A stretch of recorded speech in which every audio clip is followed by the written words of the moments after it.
Pada hari ini kita akan bertemu dengan seseorang yang banyak mengetahui mengenai kejadian tanggal 30 September ataupun tanggal 1 Oktober 1965. Seorang yang mungkin hanya berpendidikan sekolah rakyat atau sekarang dinamakan sekolah dasar. Namun di dalam karirnya di kepolisian sempat mencapai pangkat yang cukup tinggi, perwira menengah. Seorang letnan kolonel yang sekarang disebut sebagai Ajun Komisaris Besar Polisi, Bapak Sukitman. Pak Kitman, selamat bertemu. Selamat bertemu Pak Abid. Apa kabar? Alhamdulillah sehat. Apa yang terjadi? Pada tanggal berapa nih? Pada tanggal 30 hari Kamis malam Jumat. Namanya polisi perintis kan harus berputar keliling radius 200 meter atau 300 meter, selalu gantian kontrol. Tepat jam menjelang subuh mendengar serentetan tembakan. Ini tanggal 1 Oktober. Sudah masuk tanggal 1 Oktober. Saya permisi sama teman saya. Saya akan cek dulu, mungkin ada rampok. Dengan mengendarai sepeda, senjata US Carbine-nya ditaruh di depan. Oh, udah bawa senjata helm, nih? Sudah bawa senjata jenggel. Kemudian saya berangkat menyelusuri atau tempat serentetan tembakan. Tetapi begitu sampai di tempat kejadian, di mana ini? di ujung jalan Iskandar Shah itu ada jalan Sultan Hasanuddin. Kalau ke depan lagi lapangan Mabes Polri. Kalau dulu mah Jawatan Kepolisian Negara. Sampai di situ tembakan gencar. Ini dekat Sarinah Jaya kalau sekarang. Kalau dekat sekarang, Sarinah ya. Depan, toko serba ada Sarinah ya. Kalau sekarang mah depan pintu terminal. Terminal bus. Terminal. Blok M. Blok M. Karena gencarnya suara tembakan, ada abah berhenti dari sepeda, turun dari sepeda, lemparkan senjata, angkat tangan. Karena lihat situasinya yang begitu banyak, yang begitu tembakan gencar, kemudian saya turun dari sepeda, saya lemparkan senjata, kemudian saya angkat tangan dengan todongan senjata dari kiri kanan belakang, kemudian saya didorong, diseret, dilemparkan ke dalam mobil, di mana ditaruh di kabin di samping supir di bawah.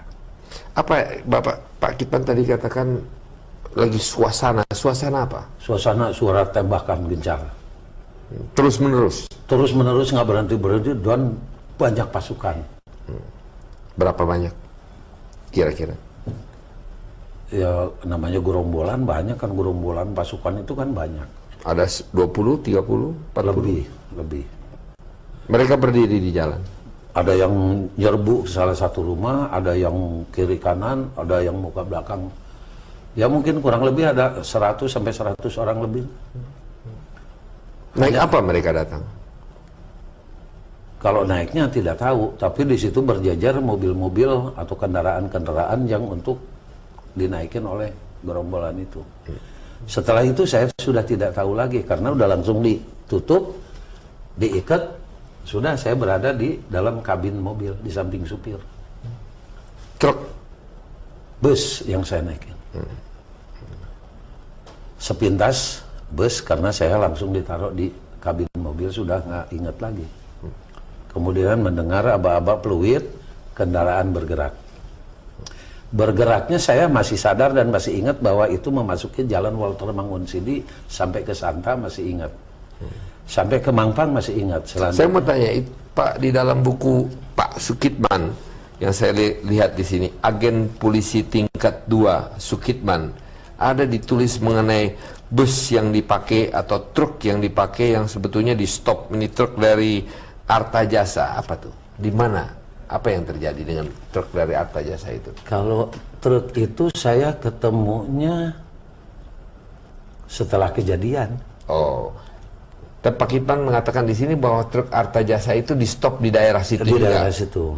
Peruri ya sekarang ya, Peruri. Ya, kalau dulu Arta Jasa itu percetakan uang Kebayoran adanya di daerah Jalan Brawijaya. Kalau Peruri kan sekarang adanya di Jalan Trunojoyo.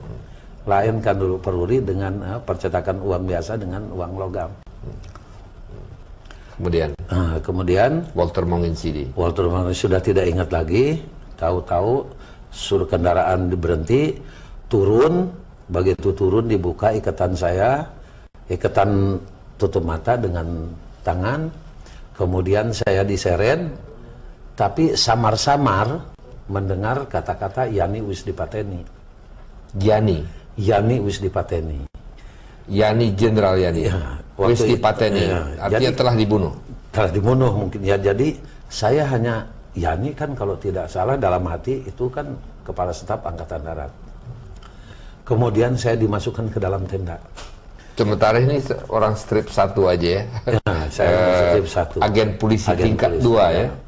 Malah yang memeriksa saya dari gerombolan pasukan tersebut menanyakan, ini apa? Saya bilang ini Jakarta Raya dan sekitarnya.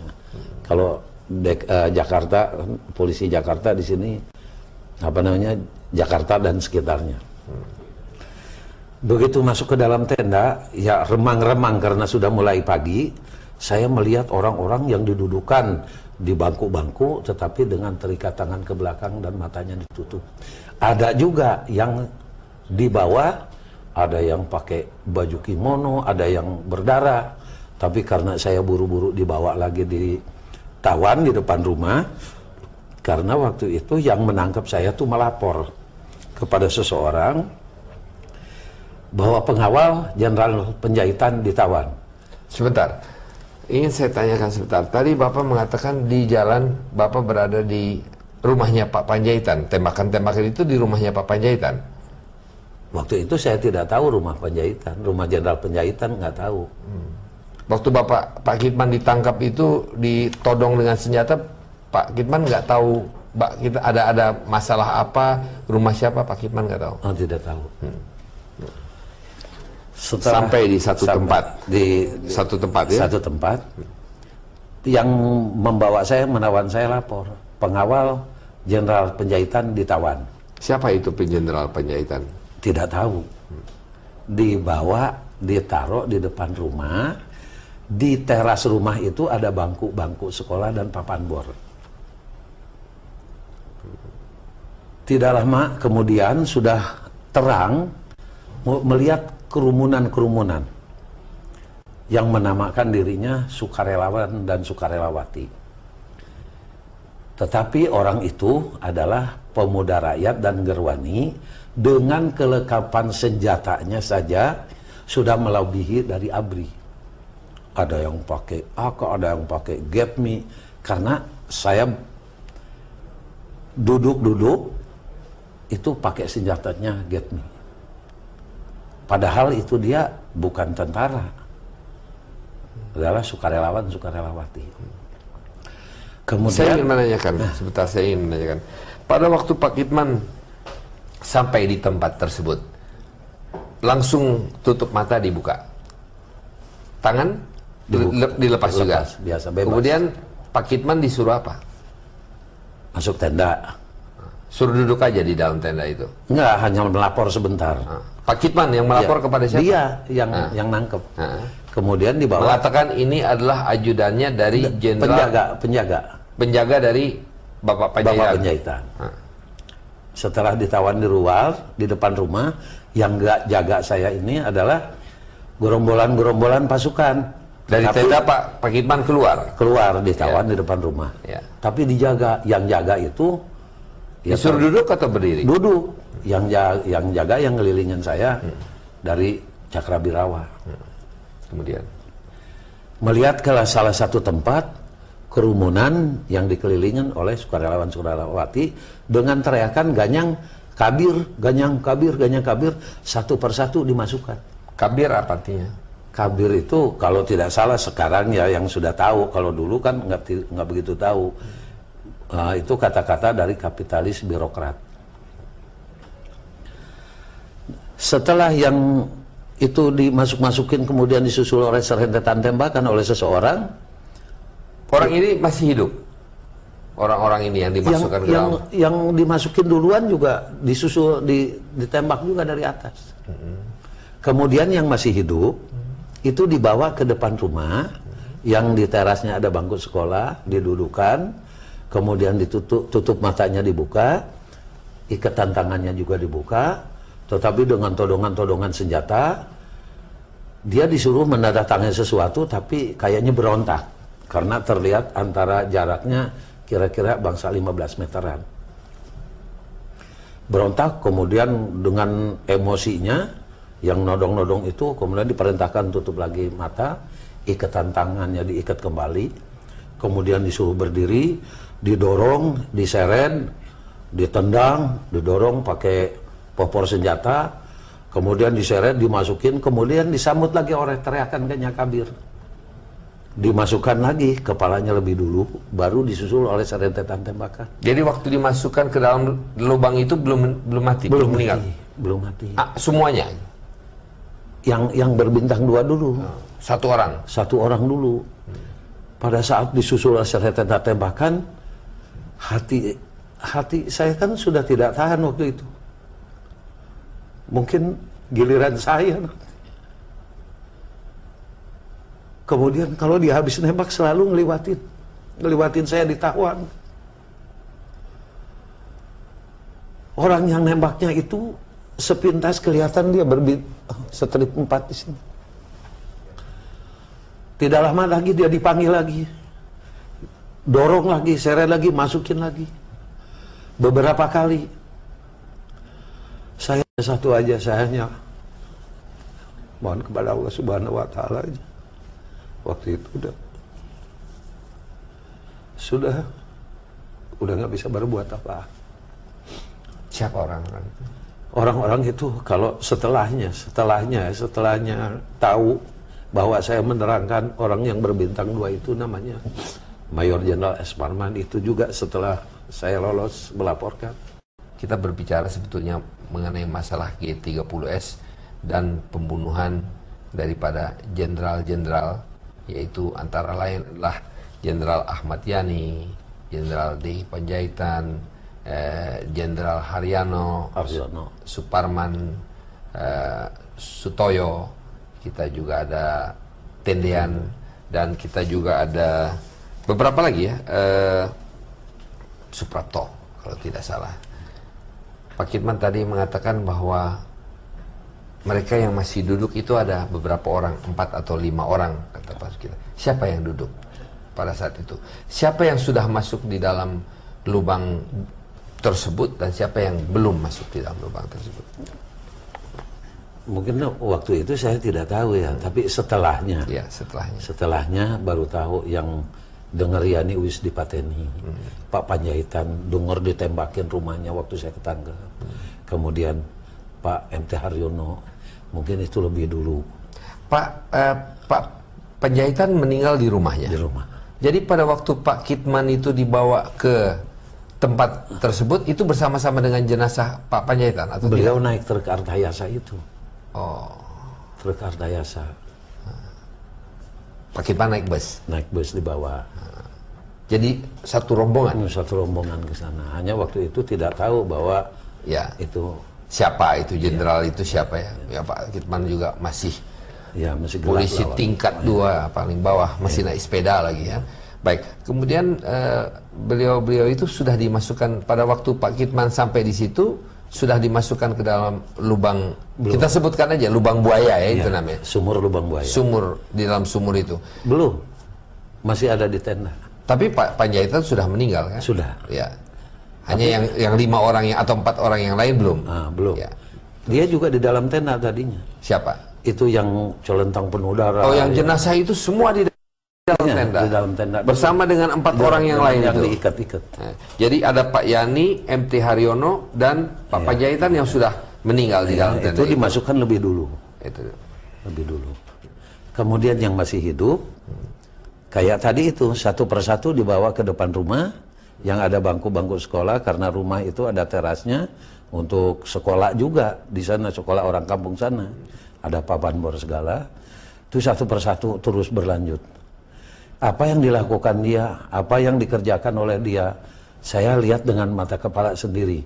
Karena waktu itu mungkin ada petunjuk ya, bahwa saya harus melihat ke arah situ. Kemudian karena selalu disusul oleh serentetan tembakan, perhatian saya langsung tertuju ke situ. Yang jaga saya waktu itu dari anggota-anggota Cakra ini hanya mengatakan begini, kamu tidak usah takut-takut. Kita pengawal dan pengaman presiden. Beli kaosin ngeliat pun sudah tidak bisa, kata beli kaosin ngeliat pun sudah tidak bisa. Tapi orang-orang ini, jenderal-jenderal ini yang menamakan dirinya Dewan Jenderal, jam dindingnya aja dari emas. Karena kata-kata dari yang jaga saya dari Cakra ini nggak begitu saya mengerti, nggak begitu konsen gitu ya. Orang suka bumi. Ya jadi saya hanya manggut-manggut aja karena ya mau tidak mau nanti paling tidak saya dapat giliran juga kan begitu jadi. Udah siap menunggu giliran juga atau berpikir bahwa akan terjadi ya? Ya minimal kalau terus-terusan satu persatu dimasukin ya mungkin saya kapan gilirannya kan. Nah waktu itu Pit, saya dalam keadaan ngeri, dalam keadaan takut, dalam keadaan ingat saya udah nggak punya bapak. Mungkin saya disilet pun sudah tidak ada darahnya waktu itu. Tapi dengan ketenangan saya waktu itu dipanggil saya oleh komandan penculik. Komandan gerombolan tersebut menanyakan senjata saya di mana. Saya bilang waktu di Kebayoran itu diambil. Entah kemana saya tidak tahu. Tapi sorenya hari Jumat itu saya berada di mana nggak tahu, dikembalikan senjata saya udah patah kokopnya, kayunya. Baik. Tapi sebelum kita ke situ Pak Kitman sekarang berada di tempat kejadian itu, Pak Kitman melihat bahwa ada orang-orang yang dimasukkan ke dalam sumur. Ya. Dari yang sudah berdarah, kemudian yang belum berdarah itu masih hidup waktu dimasukkan di dalam lubang di sumur. Masih hidup dimasukkan, tapi ditutup, diikat, didorong, ditendang, dipopor, langsung dimasukin kepalanya lebih dulu, teriakan ganyang kabir, susul serentetan tembakan. Itu kalau yang sudah nembak itu yang selalu menghantui itu selalu lewat depan rumah, depan saya ditawar. Mereka ditembak ke dalam. Tembak ke dalam sumur. Itu kalau udah nembak kembalinya itu si anggota, oknum anggota itu selalu ngeliwatin di depan saya. Itu yang dimasukkan oleh Jenderal S. Parman, Jenderal Sutoyo, ya, kemudian yang Pierre masih hidup, Tendian, ya, dan juga Jenderal Suprapto. Pierre Tendian yang terakhir. Pada saat itu juga Pak Kitman masih juga belum tahu itu mereka Belum siapa. tahu. Siapa. Apa yang terjadi sesudah itu? Ditutup, sumur tutup oleh pasukan yang disebut sukarelawan-sukarelawatin, ngangkutin sampah dari, kan di sana kan kayak hutan waktu itu. Kemudian setelah rata ditutup, kemudian saya diajak naik mobil oleh Letnan 1 Dul Arif dari Cakrabirawa. Dul Arif. Sebelumnya setelah ditutup rata, komandan sasaran kumpul. Kalau sekarang kalau tempat upacara itu dulu tempat tenda-tenda. Komandan sasaran kumpul, dikasih terdatang komandannya yaitu yang namanya Letkol Untung. Karena saya dengar dari yang jaga itu Letnan Kolonel Untung. Tidak lama dia berangkat, entah kemana, sejam atau sejam 2 jam, diseterah radio transistor ada yang punya. Bahwa gerakan G30S sukses, yang mendukung dalam gerakan G30S, prajurit atau ABRI akan dinaikkan pangkat 1 tingkat, yang aktif dalam gerakan tersebut akan dinaikkan pangkatnya 2 tingkat. Maka pasukan yang ada di sana bersalam-salaman sambil teriakan sukses. Kemudian Pak Kitman diapakan? Setelah itu, setelah senjata saya kembalikan, saya diajak naik jeep. Jeepnya Untung.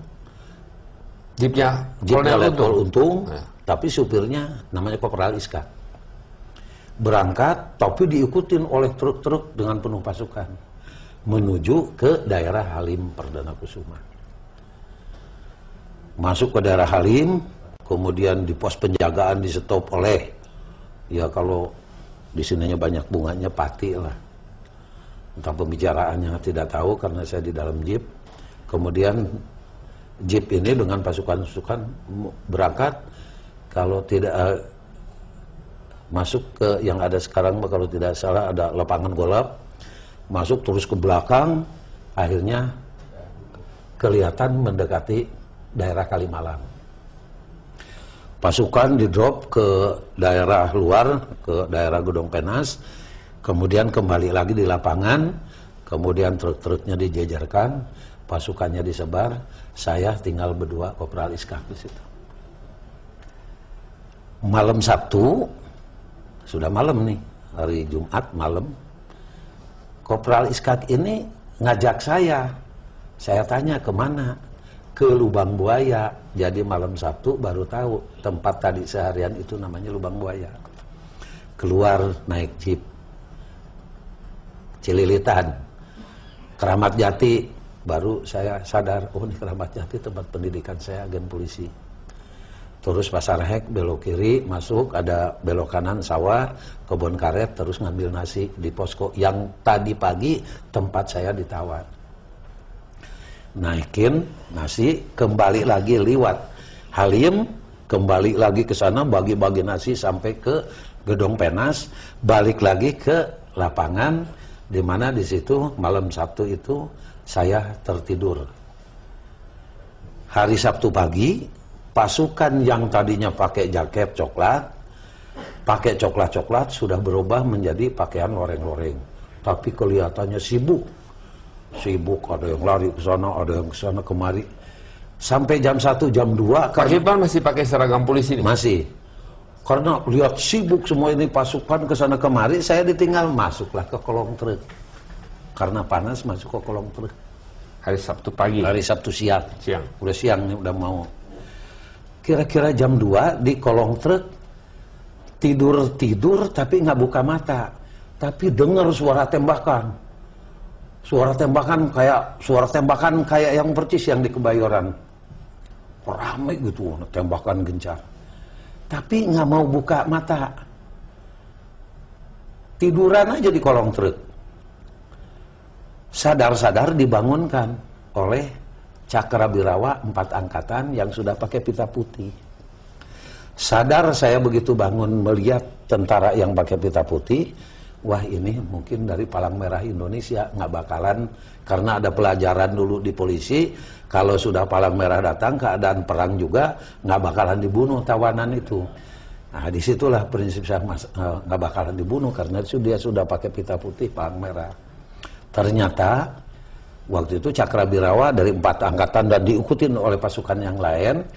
Yang pertama yang meriksa saya mayor dari polisi Mayor Jiman, kapten. Kalau dari tentara Mayor Eko. Kemudian dari angkatan udara sama laut saya tidak begitu kenal karena masih bintara-bintara. Tetapi dari Cakrabirawa yang sudah pakai pita putih. Pada saat membangunkan saya bilang, saya polisi. Waktu gerbagan di Kebayoran saya dibawa. Kemana? Ke Lubang Buaya. Tahu jenderal-jenderal dibunuh? Nggak tahu, hanya ada kabir-kabir dimasukin dalam sumur. Nah, oleh beliau ini dikasih pita putih dibawa. Pak Kiplan dibawa? Dibawa. Kemana? Ke markas Cakrabirawa. Di mana? Markas Cakrabirawa, kalau sekarang jadi Binagraha. Itu malam minggu, saya diperiksa oleh Letnan Kolonel namanya Ali Abram. Ali Abram yang penting meriksa saya itu Letnan Kolonel dari Cakrabirawa. Sampai dia menerangkan, kamu orang Indonesia diculik Belanda, sekarang kembali ke Indonesia, terangkan apa yang kamu lihat dan kamu alami di sini. Mengapa? Ya saya kan bingung juga, di sana yang nangkep saya ngasih makan, ini yang nangkep saya juga ngasih makan, jadi sampai dijelaskan begini. Waktu itu keadaan bingung sayanya. Sampai dia menjelaskan begitu. Pak Kiplan jelaskan semuanya? Jelaskan apa yang dilihat, yang dialami. Pada saat saya menerangkan orang yang berbintang 2, dia gebrak meja. Itu bapak saya, Mayor Jenderal S. Parman. Jadi malam minggu itulah baru tahu yang dimasukin ke dalam sumur itu adalah jenderal-jenderal, termasuk Pak Tendian ajudannya Pak Jenderal Aha Nasution. Saya tidak mengerti, karena Pak Kitman mengatakan dari Lubang Buaya, Pak Kitman dibawa ke Halim. markas Cakrabirawa. Dari Halim. Dibawa ke markas, itu hari Sabtu ya? Hari Sabtu. Pak Kitman belum dilepas oleh gerombolan-gerombolan ini. Kabur, gerombolan itu kabur. Oh, Ditinggalin saya sendiri di kolong truk. oh ini yang tadi Pak Kitman tidak jelaskan. Iya. Pak Kitman ditinggal sendiri di Tinggal kolong truk sendiri di itu. kolong truk. Terus karena sendiri pergi. sendiri. Naik apa? Enggak. Saya di kolong truk. Iya. Pasukan yang saya ikutin yang dari mulai malam sampai pagi sampai siang, karena didengar tembakan waktu Halim diserbu, diserang oleh RPKD artinya dengan Siliwangi. Ini pasukan yang saya ikutin ini saking ketakutannya kabur semua. Yang dipimpin oleh Letnan Jadi Halim. yang diserang itu Halim, bukan Lubang Buaya di Halim ini ya. Nah, Halim. Ya. Kemudian Pak Kitman dibawa ke Binagraha oleh siapa? Oleh Cakra 4 angkatan yang mencari jejak pasukan. Cakrawirawa juga. Jadi Cakrawirawa yang sudah pakai pita putih yang murni. Oh, jadi Cakrawirawa ini ada dua. Ada dua, yang menculik, yang membunuh.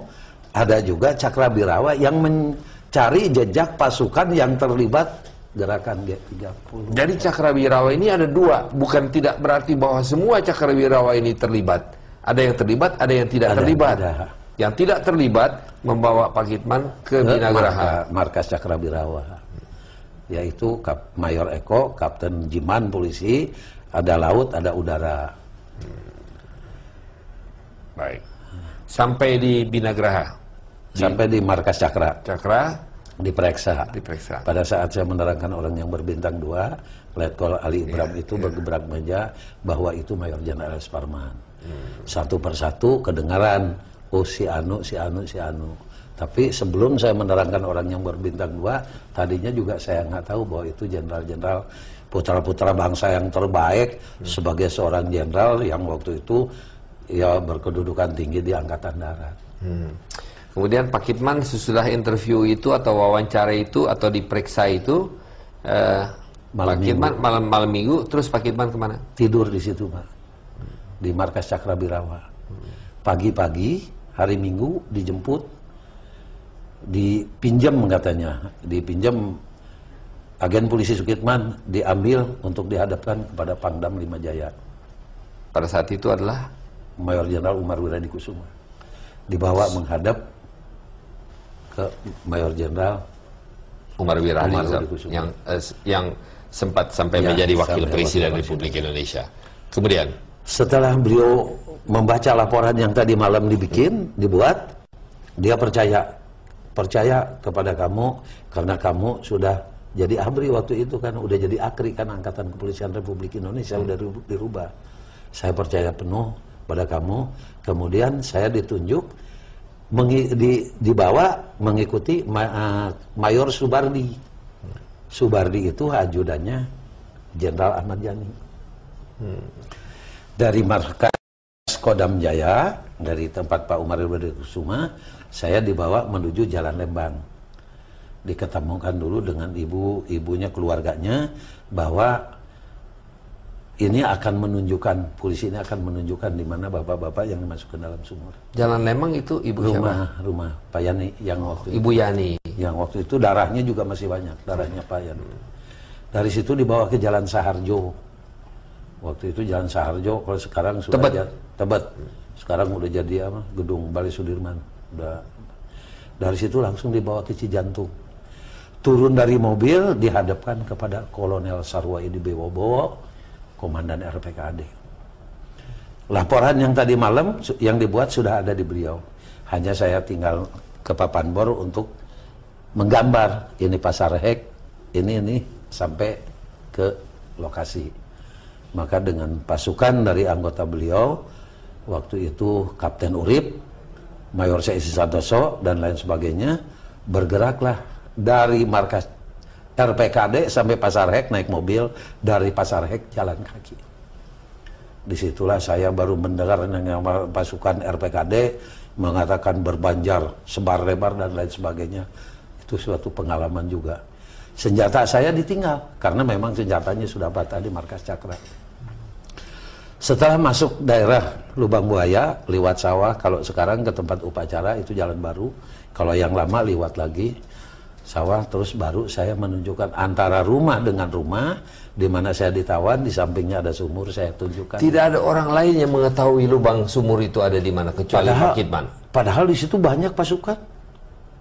Pasukan di sana banyak, tapi dengan aba-aba dari Kapten Urip, waktu itu Kapten Urip dari RPKD, yang ada di lokasi keluar, kalau tidak saya hancur leburkan, kata beliau ini. Maka keluarlah beberapa pasukan dari mana? Waktu itu kalau nggak salah dari yang menjaga, alasannya sih menjaga bekas latihan sukarelawan-sukarelawati dari PGT.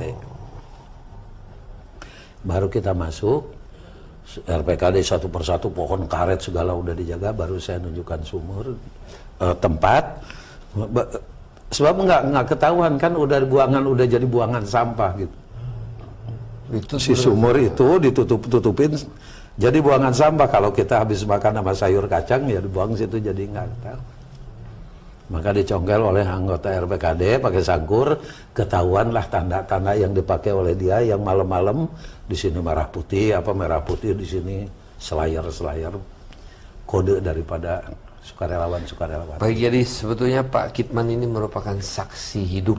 Amin. Yang betul-betul mengetahui apa yang terjadi di Lubang Buaya. Satu-satunya atau masih ada orang lain? Mungkin masih ada. Ya. Tapi karena waktu itu kan yang tahu mungkin nggak boleh ngomong oleh apa waktu itu ada yang disebut GTM, gerakan tutup mulut lah apa waktu itu. Tapi setelah diangkat, setelah ditunjukkan ya malam Senin tuh kayak tadi malam itu kurang lebih yang gali orang kampung sana.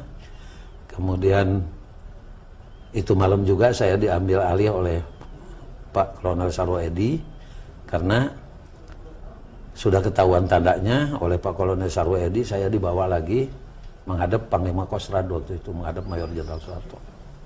Menghadap ke Panglima Kostrad? Kostrad, Pak Sarwo Edi bersama saya. Menghadap ke Pak Panglima Kostrad, yaitu Jenderal Soeharto pada saat itu. Tapi tanda saya udah dicopot di sini. Kenapa? Agen polisinya, untuk keamanan, untuk security mungkin oleh beliau. Jadi sipil ya? Jadi sipil. Bapak sekolah dasar, betul. Tapi bisa mencapai ajun komisaris besar. Pada saat tahun 80, saya udah diberi hade motor ya, udah tugas dengan pangkat Sarsan Mayor. Tanggal 6 bulan 10 tahun 80, saya melihat Gema Pancasila di TPRI. Di mana waktu itu Bapak Sarwo Edi diwawancarai TV oleh Ibu Mariati kalau tidak salah. Karena waktu itu timbul banyak yang mengaku-ngaku menunjukkan sumur, menemukan sumur lubang buaya dan lain sebagainya. Ya saya sebagai orang kecil di polisi kan tidak mungkin, Pit, gini-gini saya udah berjasa buat negara dan bangsa, ada andil sedikit. Masa iya saya nggak dikasih sekolah atau pangkat? Kalau Pit waktu itu ngerti, kalau nggak kan saya diketawain. Tapi waktu itu yang berbicara ini Jenderal Purnawirawan Sarwo Edi diwawancarai. Beliau mengatakan bukan saya berikut pasukan saya yang menunjukkan, tapi ada seorang polisi namanya Sukitman, tugasnya di mana saya tidak tahu. Tanggal 6 bulan 10 tahun 80 jam 19.30. Bergetar hati saya, bersyukur sama Yang Maha Kuasa. Masih ada yang mengingatkan. Saya bersama istri, dulu masih bujangan sama anak saya. Mudah-mudahan Bapak bisa ketemu dengan Pak Sarwo Edi. Hanya satu aja saya waktu itu mau mengucapkan terima kasih sama beliau. Saya coba menghubungi, ternyata beliau kantornya waktu itu di Jalan Pejambon sebagai Dirjen Deplu. Tapi dengan niat yang ikhlas saya datang. Kata sekretarisnya, 2-3 hari lagi tunggu daftar aja nama. Setelah daftar, beliau menerima. Sehingga saya merasa haru kepada beliau. Di mana beliau seorang jenderal yang selalu mendahulukan kepentingan orang banyak daripada kepentingan diri sendiri. mau beliau menerima saya satu atas nama pribadi Sukitman dengan istri dan anak-anak mengucapkan banyak terima kasih. Bapak telah mengangkat nama saya waktu itu yang ya kalau saya ngaku-ngaku berjasa kan malu, tetapi kalau beliau yang ngomong mungkin ada reaksi dari yang lain. Kalau tidak salah di dalam buku ini, Pak Kitman, ditulis di sini di Harian Kompas tanggal 5 November 1978. Di sini dikatakan yaitu kalau ada orang yang patut diberi penghargaan pemerintah dalam rangka menemukan kembali jenazah para pahlawan revolusi, menurut Sarwo Edi, orang itu adalah agen polisi Sukitman. Bukunya mungkin ini dapat dilihat, satu buku yang dikatakan yang dikeluarkan oleh Dispen ya, Dispen atau Dinas Penerangan Polri, di mana dikatakan di sini adalah agen polisi tingkat 2 Sukitman.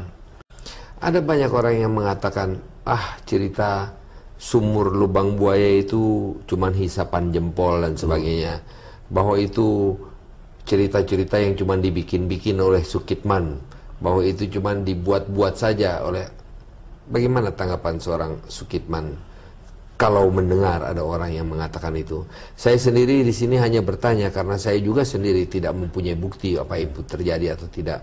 Kita melihat ada foto, kita melihat ada film, kita melihat ada kejadian-kejadian itu. Tapi kan banyak orang tidak melihat sendiri. Pak Sukitman melihat sendiri. Kalau Pak Sukitman mendengar orang berbicara demikian, apa yang dirasakan? Oh, saya rasakan sedih. Ini orang berarti tidak mengetahui sejarah. Sejarah ini tidak boleh dilupakan. Makanya saya mohon kepada dinas pendidikan, guru, dari mulai TK kalau perlu, SD, supaya tahu saja, bukan tahu saja, harus mengetahui kebenaran kejadian yang terjadi 39 tahun yang lalu. Karena apa, Pip? Filmnya sekarang sudah nggak boleh. Anak-anak sekolah yang namanya wisata juang ke salah satu tempat sejarah, kayaknya sudah nggak ada yang dukung.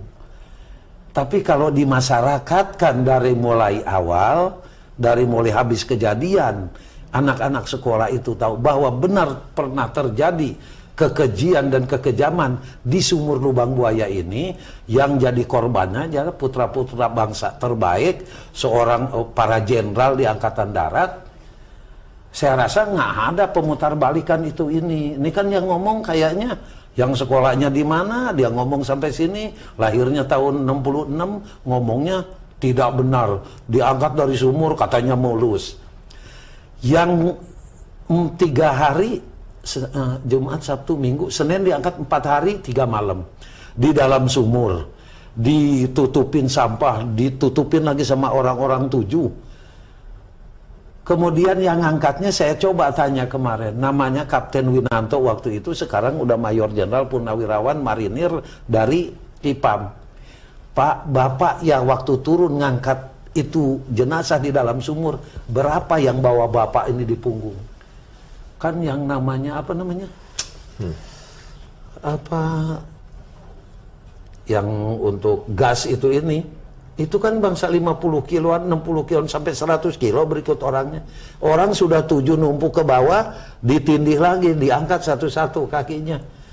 Masa iya mulus? Kan itu yang saya tidak terima sampai sekarang. Baik. Mungkin dari rumah juga dia diinjok, dipukulin dan lain sebagainya sampai ke tempat.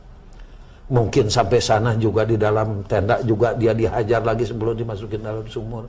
Kok kalau diangkat dari sumur masih mulus, itu saya tidak terima. Mudah-mudahan aja orang tersebut yang mengatakannya mulus itu, ya kita serahkan aja kepada yang di atas. Bagi saya, kalau sampai ada yang mengatakan begitu, saya orang Islam. Saya punya akidah.